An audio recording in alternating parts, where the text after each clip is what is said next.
자, 오늘은 요한복음 5장, 이게 이제 요한복음 5장은 전체가 예수님께서 명절을 지키려고 예루살렘에 올라가셨다가 베데스다라고 하는 있는 데서 지금 38년 된 병자를 고치시면서 있었던 그날 이야기죠. 그날 이야기. 자, 우리 1절부터 18절까지만 읽고 그 부분을 먼저 좀 생각을 해보죠.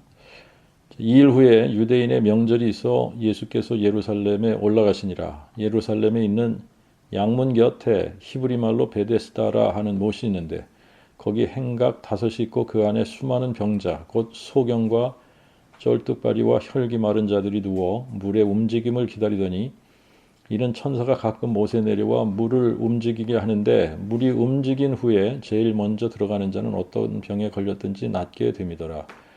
거기 38년 된 병자 한 사람이 있더니 예수께서 그 누운 것을 보사 병이 벌써 오랜 줄 아시고 그에게 이르시되 내가 낫고자 하느냐? 그 병자가 대답하되 주여 물이 움직일 때에 나를 못에 넣어줄 사람이 없어 내가 가는 동안에 다른 사람이 먼저 내려가나이다. 예수께서 그에게 이르시되 일어나 네 자리를 들고 걸어가라 하시니 그 사람이 즉시 나와서 자기 자리를 들고 걸어가니 이날이 마침 안식일이었더라. 이에 유대인들이 병 나은 사람에게 말하되 안식일인데 네가 자리를 들고 가는 것이 옳지 아니하니라 하나 그가 그들에게 대답하여 나를 낫게 하신 그분이 나에게 네 자리를 들고 걸어가라 하셨나이다. 이에 유대인들이 묻되 너에게 네 자리를 들고 걸어가라 말한 그 사람이 누구냐? 그러나 고침을 받은 그 사람은 그가 누구신지 알지 못하니 이는 거기 사람이 많음으로 예수께서 이미 피하셨습니다. 2일 후에 예수께서 성전에서 그 사람을 찾아 이르시되 보라 내가 온전히 나았으니 더 심한 일이 내게 생기지 않게 더 이상 죄를 짓지 말라 하시니 그 사람이 가서 유대인들에게 자기를 고치신 이가 예수라 말하니라. 그러므로 유대인들이 예수를 핍박하고 그를 또한 죽이고자 하니 이는 그가 안식일에 이러한 일을 행하심이더라. 예수께서 또 저에게 이르시되 내 아버지께서 이제까지 일하시니 나도 일한다 하시니 이로 인해 유대인들이 더욱 예수를 죽이고자 하니 이는 안식일만 범할 뿐 아니라 하나님을 자기의 아버지라 하여 자기를 하나님과 동등으로 삼음이더라. 사실 이게 하나의 신비인데 뭐가 하나의 신비냐면 하나님이 사람 되신 사건이 신비다라고 하는 겁니다. 하나님이 사람이 되셨다. 이거를 참 알아볼 수 있는 사람이 없는 거죠. 그래서 하나님이 사람이 되시고 그 사람이 되신 하나님께서 우리를 위해 십자가 고난을 받으시고 죽으시고 또 장사 지낸 바 되었다가 죽은 지 사흘 만에 다시 살아나는 이 사건이야말로 이거는 우리가 본 적도 없고 들어본 적도 없고 또 우리의 마음으로 생각해 본 적도 없는 일이다라고 하는 겁니다. 그래서 이게 신비 속에 감추인 하나님의 지혜인데 이거를 누군가 안 사람이 있더라면 이 세대의 관원이 한 명이라도 이분이 누구라는 것을 알았더라면 영광의 주님을 십자가에 못 박지 아니했을 거다. 그 말이 맞는 거죠. 정말 누가 알아본 사람이 있다라고 한다면 이분은 정말 하나님이 사람 되신 분이다. 그래서 이분을 죽이면 안 된다. 정말 이분 앞에 다 굴복해야 된다. 그렇게 주장하고 끝까지 싸우고 그렇게 했겠죠. 그죠? 그것을 주장하면서 정말 이분이 하나님이 사람 되신 분이다. 이분은 정말 하나님이시다. 그렇게 했을 텐데 아무도 알지를 못했습니다. 아는 사람이 없었어요.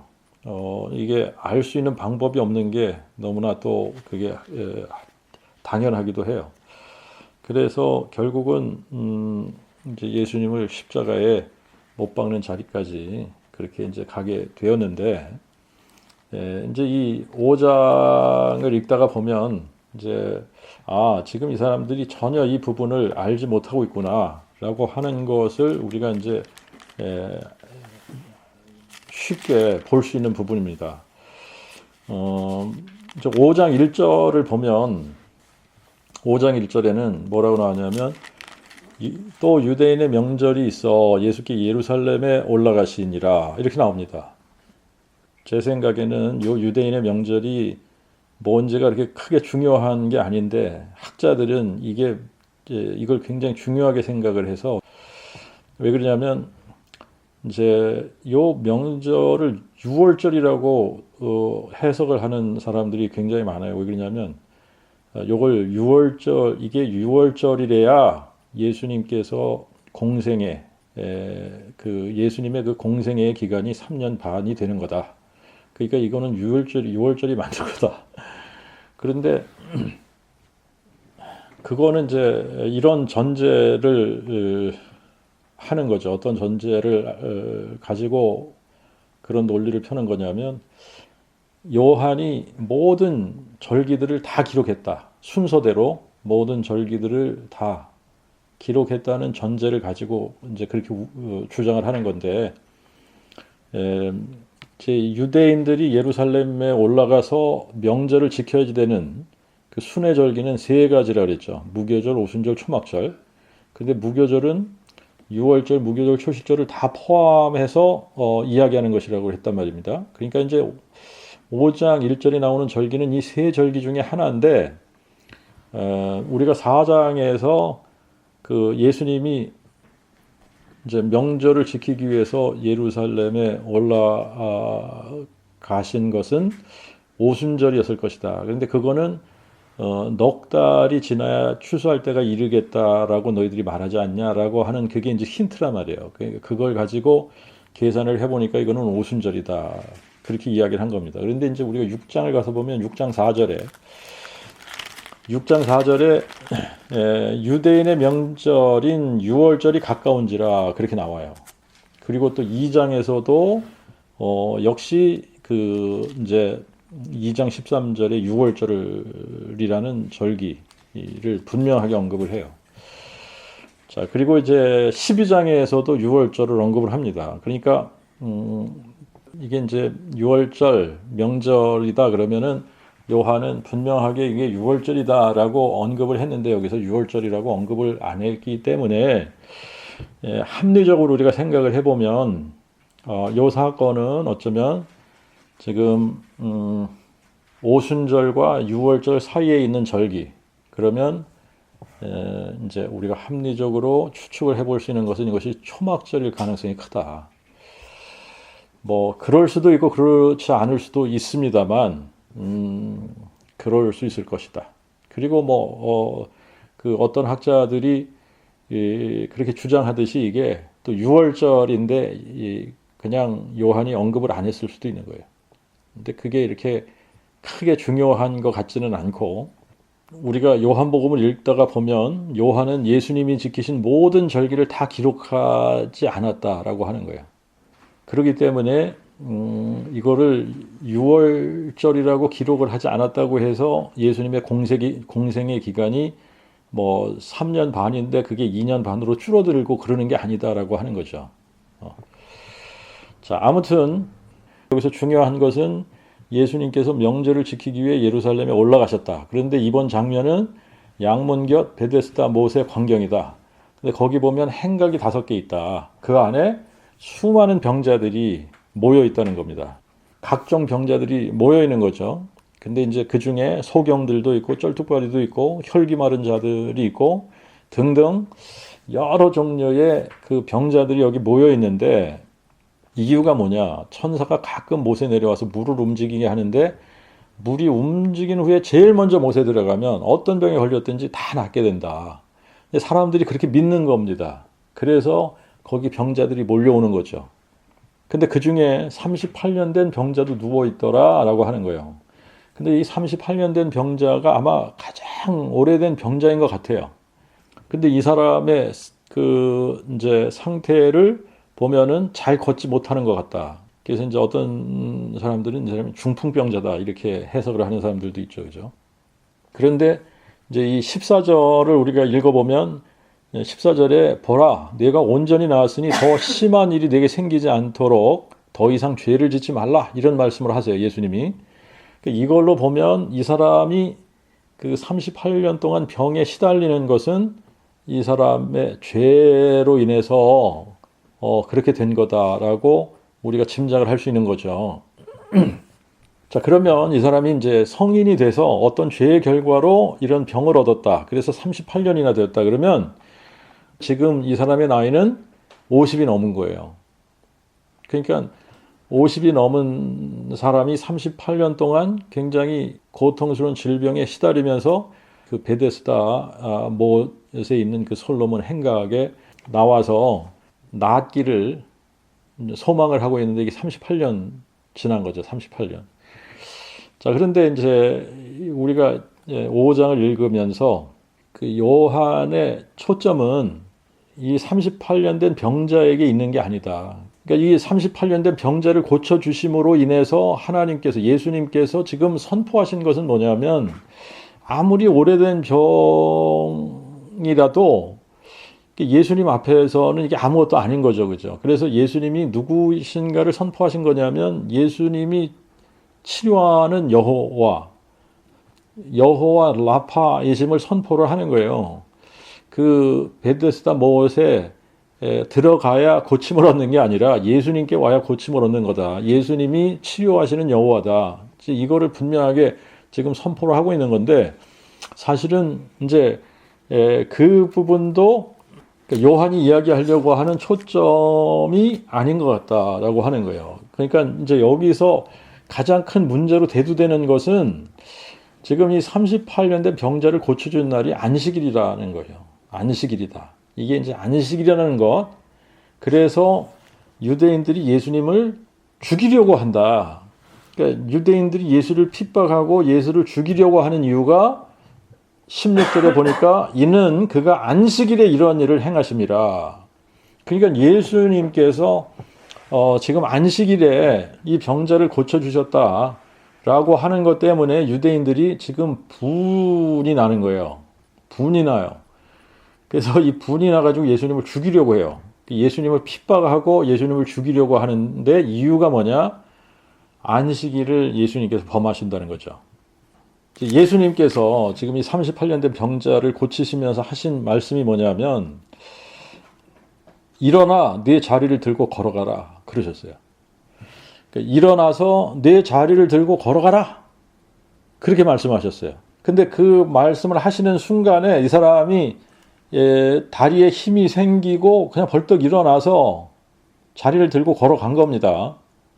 만약에 예수님께서 그냥 일어나 걸어가라 그러셨으면 이 사람이 그냥 일어나서 걸어갔을 수 있겠죠. 그냥 자리를 들고 걸어가지 않을 수도 있어요. 근데 자리를 들고 걸어가라. 내 자리를 들고 걸어가라 그러셨단 말이에요. 그러니까 이 사람이 자리를 들고 걸어가는데 이거를 본 유대인들이 안식일인데 자리를 들고 가는 것이 옳지 못하다는 거예요. 안식일이야. 오늘은 안식일이기 때문에 내 자리를 들고 가는 거 그거는 옳은 것이 아니야. 그러니까 너는 지금 안식일을 범하고 있는 거야 그러는 거예요. 자, 너 안식일을 범하고 있는 거다. 그러니까 이 사람이 뭐라 그러냐면 이거는 내가 임의로 하는 게 아니야.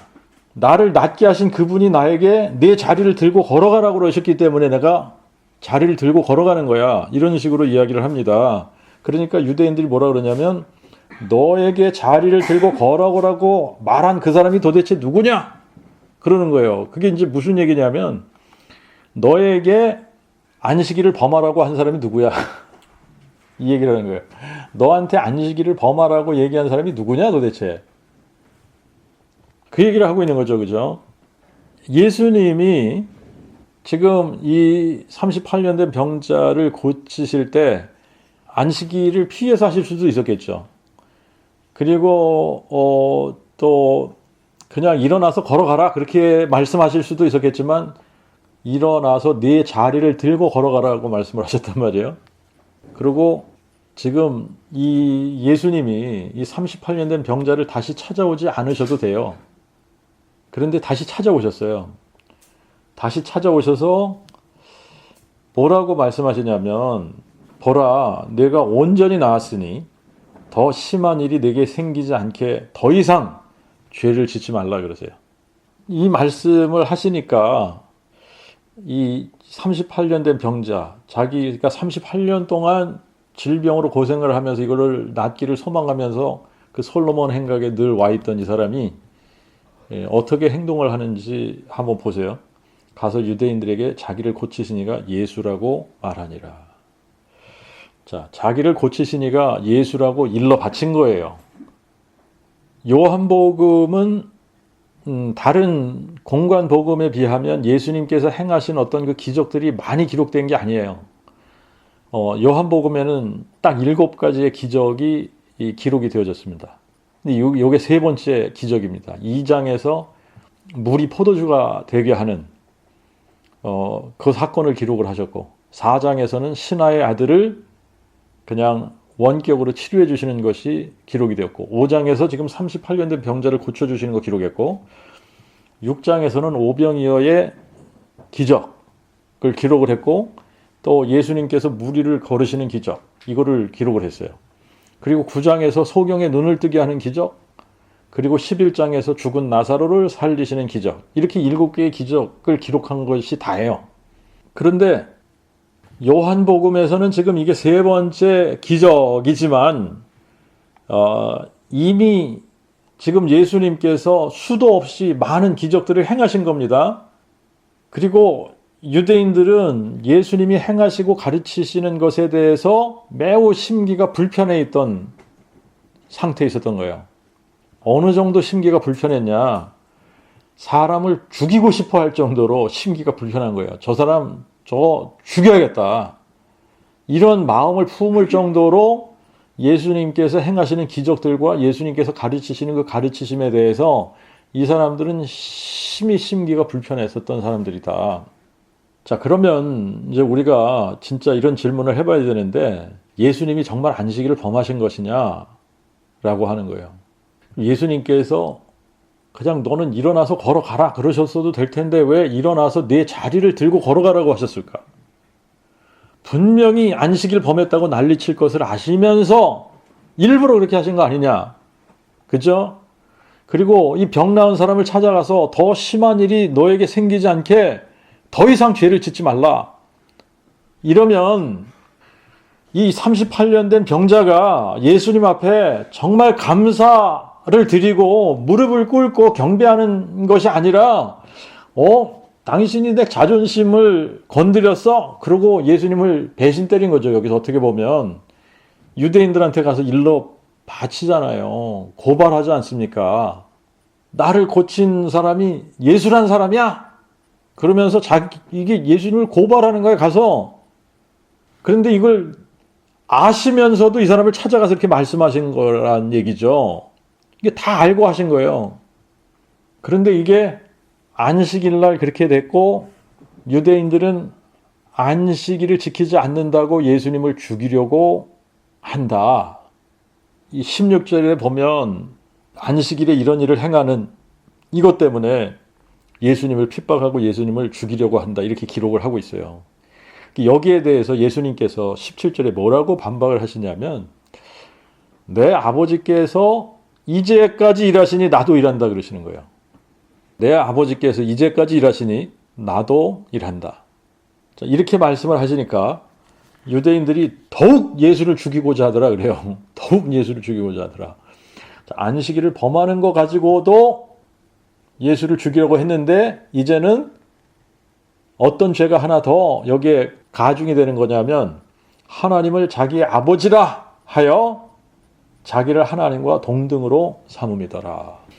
자, 그래서 이제 여기서 이제 이 중요한 포인트를 우리가 좀 찾아야 되는데, 이 뭐가 중요하냐? 예수님께서 안식일에 병자를 고치셨다. 그래서 예수님을 이 유대인들이 죽이려고 하였다.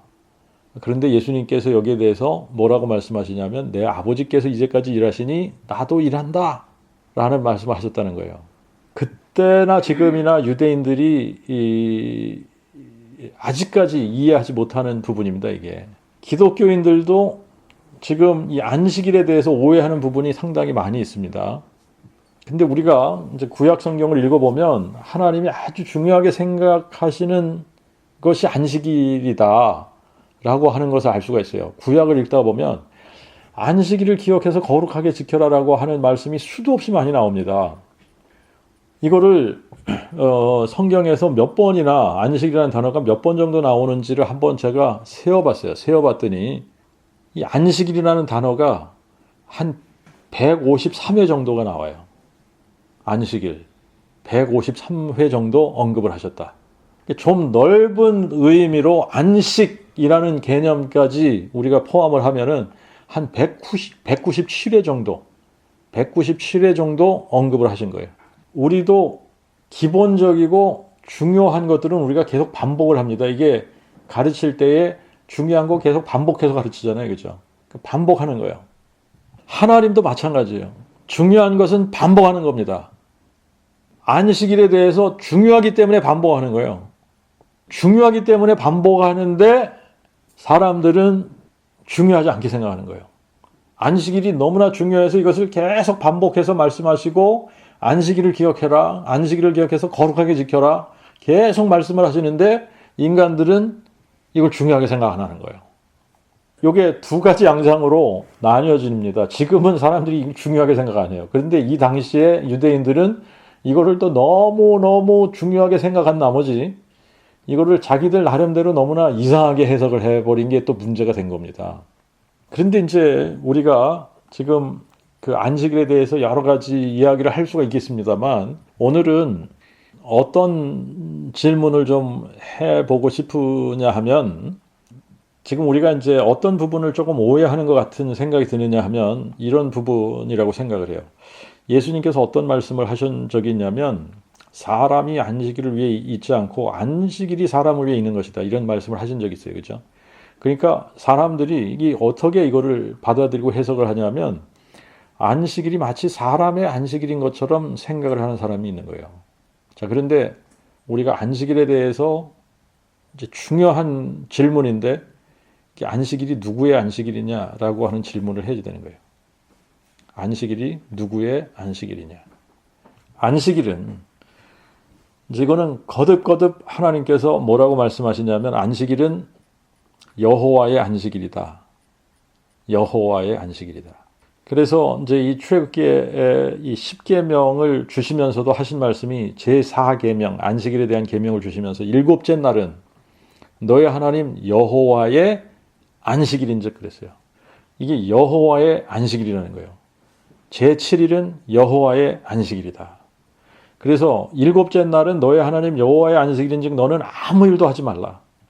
레위기 23장에 이 절기들에 대해서 쭉 말씀을 하시면서 너희가 공포하여 성례로 삼을 여호와의 절기는 이러하니라.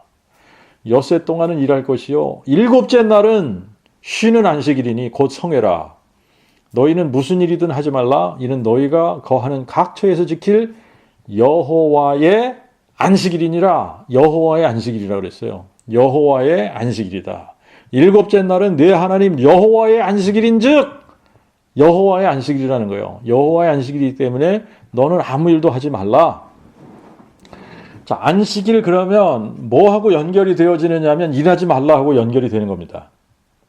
그런데 이제 우리가 구약 성경을 읽다 보면 이스라엘 백성들이 안식일을 어겼습니다. 안식일을 거룩하게 지키지 않았어요. 안식일에 대한 하나님의 명령을 자기들 마음대로 어기고 또 이 안식일에서 이렇게 우리가 안식일에 대한 개념이 안식년이라는 개념으로 가죠. 그죠? 그리고 이 안식년에서 희년이라는 개념으로 갑니다. 그죠? 자, 그런데 이스라엘 백성들이 490년 동안 안식일을 안 지켰어요. 490년. 그래서 안식년이 되면 땅을 쉬게 하라 그랬는데 그것도 안 지켰습니다. 몇 년 동안? 490년 동안. 그래서 하나님께서 이스라엘 백성들을 바벨론의 포로로 끌려가게 하신 다음에 가나안 땅을 강제로 70년 동안 쉬게 하셨다. 근데 그 70년이라는 게 어디서 나온 거냐? 490년을 매 7년으로 나누면 70번이 되는 거잖아요. 그렇죠? 그러니까 70년, 490년 동안 안식년 안 지킨 거를 지키게 하신 거다. 이런 식으로. 자, 그 정도로 하나님께서는 이 안식일이라든지 안식년을 지키는 부분에 대해서 굉장히 어떻게 표현을 하면 집착하신다. 굉장히 집착하세요. 여기에. 그러면서 이제 안식일에 일하지 말라. 이거를 굉장히 강조하시는 거예요. 안식일에 일하지 말라. 우리가 이해해야지 되는 부분이 뭐냐면 왜 하나님께서 안식일에 일하지 말라고 이렇게 집착을 하시나, 안식일에 일하면 안 된다고 하는 것을 왜 이렇게 강조하시나, 이 부분을 우리가 좀 이해를 해야지 됩니다. 자, 그거를 이해하기 위해서 이제 첫 번째 이해해야지 되는 것이 안식일의 주인이 누구냐, 안식일은 누구의 안식일이냐. 예수님께서 인자는 안식일의 주인이다, 이렇게 말씀하셨어요. 안식일의 주인은 우리가 구약에서 보면 여호와의 안식일이잖아요. 여호와의 안식일. 그러니까 안식일의 주인은 여호와 하나님이 안식일의 주인이신데, 예수님께서 내가 인자는 안식일의 주인이니라. 그러면은 예수님께서 무슨 말씀을 하시는 거냐면, 내가 안식일의 주인인 여호와가 나니라, 이 말씀을 하시는 거예요. 이게 내가 그니라를 선포하시는 겁니다. 안식일, 누구의 안식일이냐? 여호와의 안식일이야. 그런데 인자가 안식일의 주인이야. 그러면 내가 여호와니라, 이거를 선포하는 거 아닙니까? 그죠? 이 요한복음 5장에서도 이제 그런 같은 맥락입니다만, 내 아버지께서 일하시니 나도 일한다. 내 아버지께서 일하니 나도 일한다. 안식일이라는 것이 모든 것을 마치셨다는 이야기를 안식일이라는 걸로 이야기를 하시는 겁니다. 그런데 예수님께서 여기서 내 아버지께서 이제까지 일하시니 나도 일한다라는 말씀을 보면 아직 일이 마쳐지지 않은 거잖아요. 완성이 안 된 겁니다. 그러니까 여기서의 일은 천지창조의 일이 아니라 영혼 구원의 일이라는 것을 우리가 알아야 되는 거죠. 이제 오늘은 안식일은 여호와의 안식일인데, 안식일의 개념, 안식일의 개념에 대한 이 부분만 조금 우리가 좀 왜 이게 일하지 말라로 연결이 되나, 이 부분을 우리가 조금 바르게 이해하는 게 필요한 거예요. 안식일이라는 단어를 히브리 말로 사바톤이라고 합니다. 그런데 사전을 찾아보면 rest, 휴식, 쉼이라는 의미가 있는 거예요. 휴식이라는 의미가 있는 거예요. 안식일이라는 말은 휴식이라는 거예요. 그러니까 여호와의 안식일이다 그러면 여호와의 휴식일이다, 이 말이에요. 그죠? 그러니까 여호와의 안식일이다는 얘기는 여호와의 휴식일이다라고 하는 겁니다. 자, 근데 이제 이게 우리 편에서는 왜 이런 휴식이라는 단어를 썼는지 잘 이해가 안 돼요. 왜 그러냐면 사람들에게 휴식이 필요할 때는 언제 휴식이 필요한 거냐면 지치고 피곤할 때 휴식이 필요한 거예요. 그죠? 그러니까 우리는 지치고 피곤할 때 휴식이 필요한데, 하나님은 이사야 40장 28절에 뭐라 그랬죠? 너는 알지 못하였느냐? 듣지 못하였느냐? 영원하신 하나님 여호와, 땅끝까지 창조하신 자는 피곤치 아니하시며 곤비치 아니하시고 지식이 한이 없으시며 그랬거든요. 여호와 하나님은 피곤치 아니하시고 곤비치 아니하시는 분이다. 그러니까 휴식이 필요하신 분이 아닌 거죠. 뭐가 이렇게 피곤하거나 힘들어야 쉬는 건데, 하나님은 피곤치 않고 곤비치 않은 분이다. 그러니까 휴식이 필요하신 분이 아닌 거예요. 그런데 왜 안식하냐? 하나님이 안식하실 때는 피곤해서 안식을 하거나 너무 지치고 힘들어서 안식하는 게 아니라는 얘기예요. 하나님이 안식하실 때는 이유가 딱 하나예요. 하나님께서 계획하신 일을 다 완성하셨기 때문에 더 이상 할 일이 없다는 표현으로 안식하신다, 이런 표현을 쓰는 겁니다. 자, 그러니까 하나님이 천지창조를 하시는데 천지창조를 미리 계획하신 겁니다. 그리고 천지창조를 시작을 하셨어요. 그거를 첫째 날, 둘째 날, 셋째 날, 넷째 날, 다섯째 날, 여섯째 날 이렇게 천지창조를 하신 거예요. 자, 그런데 제 7일에 휴식을 하셨다. 6일까지 다 창조하시고 제 7일에 휴식하셨다. 그 얘기는 무슨 얘기냐면 다 끝났어. 천지창조의 일이 다 끝났어. 더 이상 할 게 남아있지 않다는 얘기를 하고 있는 겁니다. 자, 그게 이제 우리가 창세기 2장을 가서 보면은 그런 의미가 분명하게 이제 보여지는데, 이제 창세기 2장 1절 2절 거기를 읽어보면 이렇게 돼 있어요. 이에 하늘과 땅과 만물이 다 이루니라. 영어를 보면 completed. 다 완성이 됐다는 거예요. 하나님이 그의 지으시던 일을 일곱째 날에 마치시니 그의 지으시던 모든 일에서 일곱째 날에 안식하시니라. 이렇게 되어 있어요. 자, 그러니까 자 보세요. 하나님께서 안식일이다라는 이 표현을 쓰셨을 때는 하나님께서 그 계획하신 일을 다 완성하셨다. 다 마치셨다. 그래서 하나님이 안식하신다는 얘기예요. 그게 제7일이라고 하는 의미입니다. 이게 제7일. 안식일의 의미, 제7일의 의미는 같은 거예요. 그래서 제7일이라는 의미는 하나님께서 안식하신 건데 그 이유가 뭐냐? 하나님의 사역을 다 마치셨다. 그래서 다 끝내셨기 때문에 더 이상 할 일이 없으시다 이 말이에요.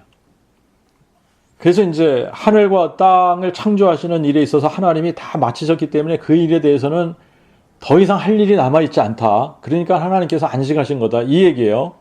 이제 요 측면에서 우리가 이제 안식일이 여호와의 안식일이다.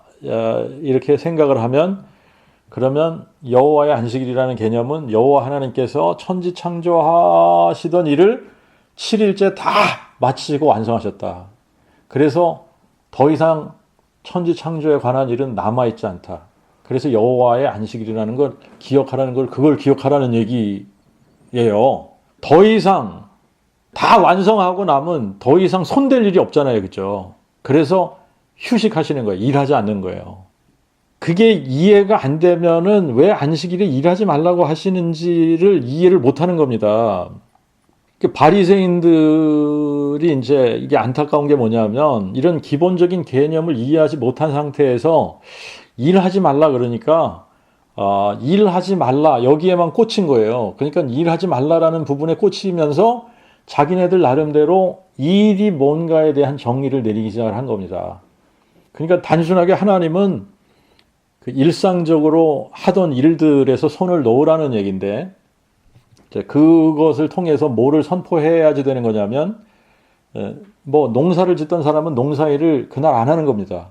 장사를 하던 사람들은 장사를 하는 일에서 그 일을 쉬는 거예요. 안 하는 거예요. 자, 그렇게 일을 안 함으로 말미암아 뭐를 지금 선포를 하는 거냐면 자, 하나님께서 천지 창조일을 그분의 능력으로 다 마치시고 더 이상 할 일이 남아있지 않다. 이거를 선포해야지 됐던 겁니다. 자, 그런데 이제 이 유대인들은, 이 바리새인들은 그런 의미를 지금 잊어버린 채 그 일 자체를 자기네들 나름대로 그 정의를 내리기 시작을 한 거예요. 조금이라도 무거운 거를 이렇게 들었다. 그러면 일이 되는 거예요, 이게. 왜 그러냐면 에너지가 들어갔거든. 그래서 이 사람들은 자기네들 멋대로 일에 대한 그런 정의를 내려버리고 안식일에 허용이 될 수 있는 일과 허용이 안 되는 일들을 자기네들 멋대로 이렇게 나누기 시작을 한 겁니다. 자, 안식일의 주인은 누구라고? 여호와 하나님이에요. 여호와 하나님인데 자기네들이 안식일의 주인이 돼버린 거야. 자기네들이 안식일에 해야 될 일, 하지 말아야 될 일, 자기네들 나름대로, 자기네 멋대로 정해버리고 이런 걸 하면 안식일을 범하는 거야. 이런 식으로 정죄를 하기 시작을 한 겁니다. 그래서 자기네들이 세운 기준으로 안식일에는 돗자리도 들면 안 되는 거예요. 그래서 안식일인데 내가 자리를 들고 가는 것이 옳지 않다 그런 겁니다. 글자도 이 사람들은 한 글자를 쓰는 거는 일이라고 간주를 안 해. 근데 글자를 두 글자를 연거푸 쓰면 일이 된다고 생각을 해. 쓴 글자를 지우는 것도 일이 돼. 물건을 한 곳에서 다른 곳으로 옮기면 이것도 일이야. 이삭을 까먹는 것도 일이야. 불을 켜도 일이고 불을 꺼도 일이야. 그러니까 이런 식으로 자기들이 일이라는 거를 자기들이 정해버리는 거예요. 그러니까 이거는 이제 이스라엘을 갔다 온 사람이 얘기를 해줘서 아는 거지만 이스라엘 갔다 온 사람들 얘기를 들어보면 토요일이 되면 그 호텔에 엘리베이터가 자동으로 매 층마다 쓴다는 거예요. 매 층마다 자동으로. 왜 그러냐? 그거를 물어봤더니 안식일이기 때문에 이게 누군가가 몇 층 버튼을 딱 누르는 게 일이 된다는 거지. 몇 층 버튼을 딱 누르면 그것도 일로 간주를 하기 때문에 사람이 누르면 1이니까. 기계가 알아서 자동으로 매 층마다 쓰게 만들었다. 자, 그러니까 이게 안식일이 왜 주어졌는지에 대한 개념 자체를 이해하지 못한 상태로 자기네들 멋대로 일이라는 것에 대한 규정을 만들어서 그것을 하냐 안 하냐로 안식일을 지키냐 범했냐를 결정하는, 이게 이제 종교인들이 하는 짓거리예요. 그럼 우리가 안식일에 대해서 또 이해해야지 되는 것이 있어요. 안식일의 기본 개념이 하나님이 다 하셨다, 하나님이 다 마치시고 하나님이 완성하셨다를 선포하는 것이 안식일이라고 했다면, 그래서 일하지 않는 것이다. 그래서 일하지 않는 것이다. 일하지 않는 것을 6일 동안 일을 해서 피곤하니까 하루를 쉬라고 하시는 것이다. 이런 식으로 생각하면 안식일의 개념 자체를 전혀 이해하지 못하는 겁니다. 안식일은 여호와의 안식일이고, 그 얘기는 여호와 하나님께서 모든 것을 다 마치셨기 때문에 더 이상 할 일이 없다, 그 이야기를 하고 있는 게 안식일이다 라는 거예요. 그런데 오늘 본문의 17절에 보니까 예수님께서 뭐라고 말씀하시죠? 내 아버지께서 이제까지 일하시니 나도 일한다. 그러니까 아직 완성되지 않은 게 남아있다는 얘기 아닙니까? 아직 할 일이 있으시다는 말이죠. 자, 그러면 이거는 지금 분명하게 창조사역을 얘기하는 게 아니잖아요. 창조사역은 6일 동안 다 끝나셨어요. 그래서 제7일에 쉬라고 한 겁니다. 그래서 그들이 제7일이라고 생각하고 안식일을 지켰던 게 토요일이란 말입니다. 토요일. 그런데 하나님은 절대로 토요일이 내 안식일이니까 토요일을 안식일로 지켜라라고 말씀하신 적이 없어요. 그냥 제7일이라고 얘기를 하셨어요. 그러니까 제7일의 개념은 안식일이란 개념하고 같은 거예요. 그런데 안식일이라는 의미는 예수님께서, 하나님께서 모든 일을 다 완성하셨다. 그래서 더 이상 할 일이 없다. 그런데 오늘 보니까 아버지께서 이제까지 일하시니 나도 일한다. 지금 하나님께서 일하시고 계신 게 뭐에 대해서 일하시고 계시냐? 우리의 구원사역이다. 이것을 다른 말로 하면 재창조사역이라고 그러잖아요. 우리를 새로운 피조물로 빚으시는 거니까. 그래서 이제 예수님께서 일하러 오신 겁니다. 구원사역을 이루러 오신 거예요. 아직 구원사역이 마치신 게 아니에요. 자, 이 구원사역이 다 마쳐지면, 그러면 하나님께서 어느 날을 오늘날이라고 정하시고 안식할 다른 날을 주시는 거예요. 그런데 이렇게 이 구원사역을 다 마치시기 전까지는 그냥 구약에서 안식일을 지키던 대로 토요일을 안식일로 지키는 겁니다. 그러나 이제 구원사역을 완성하시게 되면 다윗의 입을 빌어서 하나님께서 시편에 말씀하셨던 것처럼 어느 날을 오늘날이라고 정하시면서 안식하는 다른 날을 주시는 거예요. 자, 그러면 이제 우리가 또 질문해 봐야지 되는 게 이겁니다. 예수님께서 십자가상에서 다 이루셨다라고 말씀하셨는데, 그러면 십자가로 다 끝난 것이 아니냐? 자, 만약에 이제 십자가상에서 다 이루셨다 하신 그 말씀으로 다 끝났다 그러면 다 이루었다라는 말씀을 또 하시면 안 돼요. 그죠? 근데 우리가 성경을 읽어보면 계시록에서 뭐라 그러냐면 이렇게 말씀을 하신단 말이에요. 계시록 10장 7절에 보면 일곱째 천사가 소리내는 날, 그가 나팔을 불기 시작할 때에 하나님의 비밀이 그의 종들 선지자들에게 선포하신 그 복음과 같이 이루어지리라. 그리고 11장 15절에 보면 일곱째 천사가 나팔을 불매 하늘에 큰 음성들이 나기를 세상 나라들이 우리 대주제와 그의 그리스도의 나라가 되어 그가 세세 무궁토록 통치하시리로다.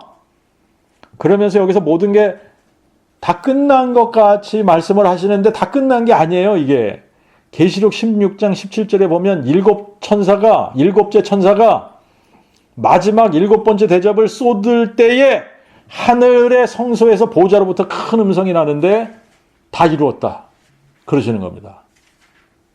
여기서 다 이루었다 그러시면 예수님께서 십자가상에서 다 이루었다 하신 말씀하고 이게 또 상충이 되잖아요. 그렇죠? 근데 여기서 다 이루었다 그랬는데 그게 완전히 다 끝난 게 아니에요. 계시록 21장에 가서 보면 5절과 6절에 보좌에 앉으시니가 이르시되 보라 내가 만물을 새롭게 하노라 하시고 내게 이르시되 다 이루었다. 이때가 완전히 끝난 거예요. 그러니까 하나님께서 하시는 일에 보면은 어떤 단계적인 면이 있다라고 하는 겁니다. 단계적인 면. 그래서 한 단계 일이 끝나시면 다 이루었다라고 말씀을 하시는 거예요. It is finished. 다 이루었다. 그런데 나중에 또 다른 단계의 일을 끝내시면 그때 또 다 이루었다 그러시는 거예요. It is done. 그런데 it is done 그러면 다 끝난 건데 근데 그게 그 단계에서 그게 끝난 거지 완전히 다 끝난 게 아니에요. 그래서 계시록 21장에 가서 보면 마지막으로 예수님께서 It is done 그러시는 거예요. 우리가 그런 부분을 염두에 둬야지 되는데 이제 그런 부분을 염두에 두면 예수님께서 십자가상에서 다 이루었다라고 하신 그 말씀의 의미는 뭐냐면 예수님이 육체로 하실 수 있는 것을 다 이루신 거예요.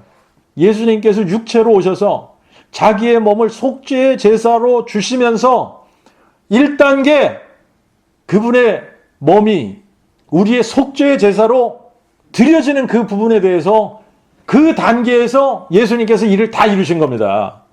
그래서 it is finished. 그래서 이게 다 이뤘다라고 말씀하신 거예요.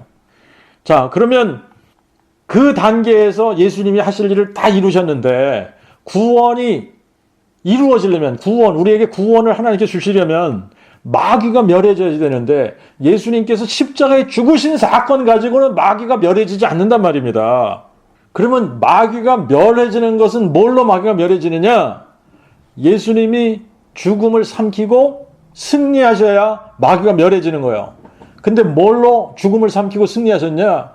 부활로 죽음을 삼키고 승리하신 거다. 그러니까 예수님께서 부활하심으로 말미암아 마귀가 멸해진 건데 그러면 그거를 완성하신 날이 언제냐? 그게 안식 후 첫날이에요. 안식 후 첫날. 자, 그러니까 우리가 예수님이 It is finished 그 날을 완성의 날로 보면은 금요일 날 안식일로 지켜야 되는 겁니다. 근데 그거는 예수님이 육체로 오셔서 자기의 몸으로 하셔야지 될 것을 다 끝내셨다는 얘기예요. 그리고 그분이 죽은 자 가운데서 부활하시면서 마귀를 멸하셨단 말입니다. 우리의 구원을 완성하시고 속죄의 제사를 완성하신 거예요. 그러니까 그 완성이 된 날, 더 이상 할 일이 남아있지 않는 날이 언제냐?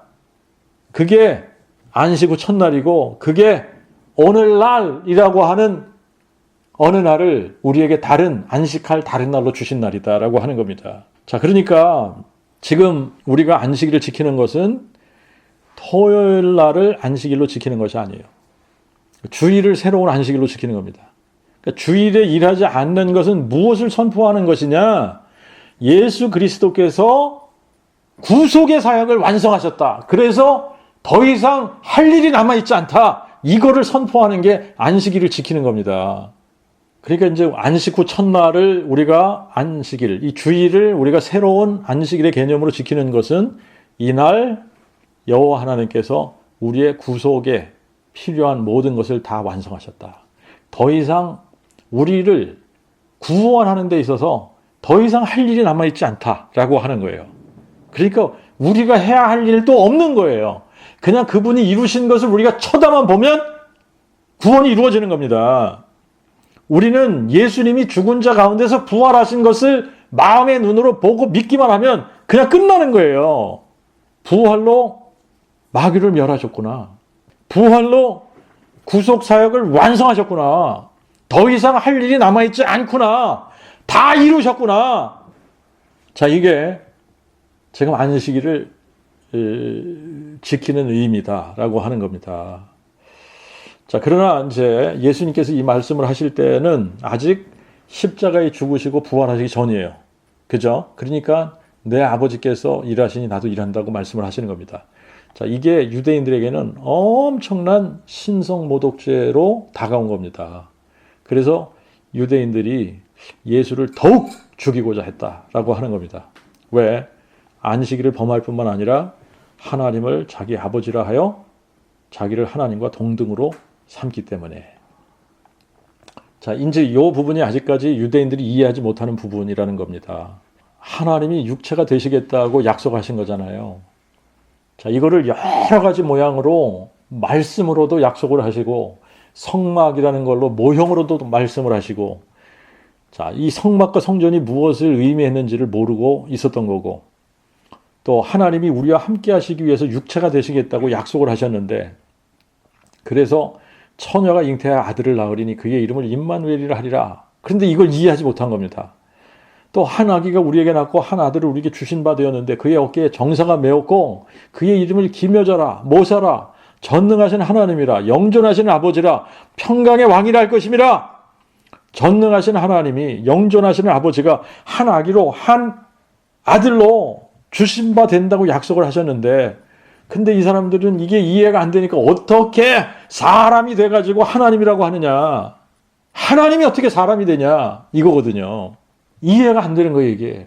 근데 우리가 믿는 하나님은 사람 대신 하나님을 믿는 겁니다. 근데 하나님은 몇 분이냐? 한 분 하나님이에요. 한 분. 그래서 이게 신비인 거예요.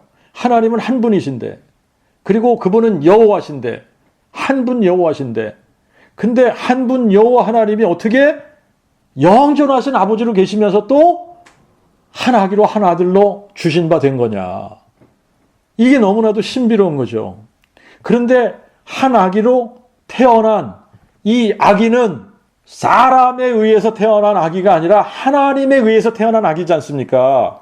그러니까 하나님이 아버지가 되시고 이 아기는 하나님의 아들이 되시는 거다라고 하는 거예요. 그래서 이때부터 하나님은 아버지이신 동시에 아들이 되시는 겁니다. 이거를 다른 말로 표현하신 것이 나 예수는 다윗의 뿌리요 자손이라고 하신 거예요. 이것이 그리스도의 신비고 그 복음의 신비인 겁니다. 자, 이 신비가 풀리는 사건이 바로 부활 사건이라는 겁니다. 예수님이 십자가에 죽으신 사건 앞에서는 예수님이 누구인지에 대해서 아무것도 풀리는 게 없어요. 그런데 부활 사건 앞으로 가면 이게 다 풀리는 거예요. 왜 예수님이 동정녀 탄생을 하셨는지, 예수님이 왜 고난을 받고 십자가에 죽으셨는지, 예수님을 왜 하나님의 아들이라고 부르시는 건지, 예수님은 왜 하나님을 향해 아버지라고 부르셨는지, 왜 예수님이 나를 본 자는 아버지를 보았다고 하셨는지, 그리고 예수님이 왜 나와 아버지는 하나다라고 말씀을 하셨는지, 그리고 예수님께서 다시 오실 때에 내가 아버지의 영광으로 다시 오겠다고 하신 말씀이 뭔지, 이게 다 뭘로 풀린다고요? 부활 사건. 부활 사건 앞에서 이게 다 풀리는데 십자가 사건 앞에서는 이게 하나도 풀리지 않는 거예요. 자, 우리가 여기까지 하고 다음 주에 계속 이어가겠습니다.